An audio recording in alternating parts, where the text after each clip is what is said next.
This will be my first proof that includes change of quantifier. So I'm going to start with a pretty darn basic one here. So let's begin by just viewing this as a Chapter 7 problem, if that helps. Imagine without the quantifiers, we want a not A. A only appears once in the proof. It's the antecedent of line 1. We don't want just the antecedent of 1. We want its negation. We want a not A. So what rule allows us from Chapter 7 alone to get the negation of the antecedent? And of course that would be way back in 7.1, that'd be modus tollens. But to get modus tollens, we need the negation of the consequent. So I'm just going to make a note to self here. The negation of the consequent would have a tilde out front. It would look like that. The main operator here would in fact be the tilde. That would be the negation of the consequent.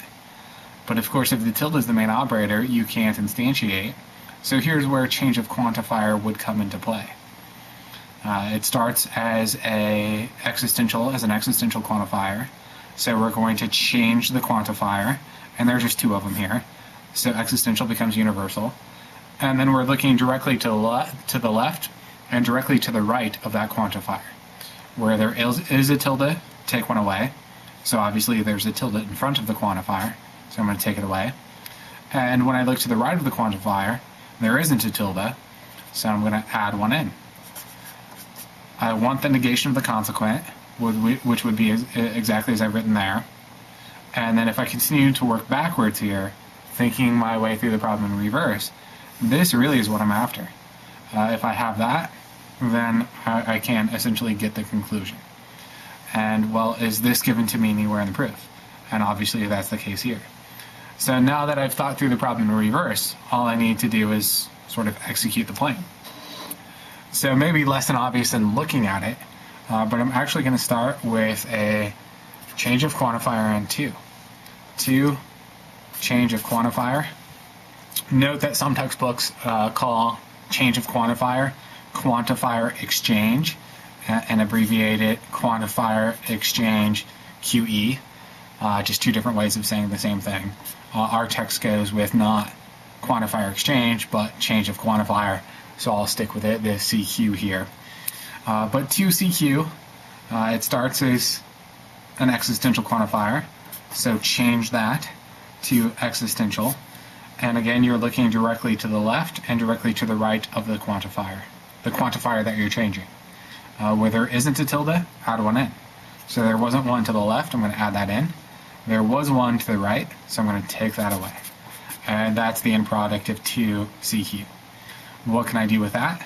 Well, it happens to be the negation of the consequent of line 1.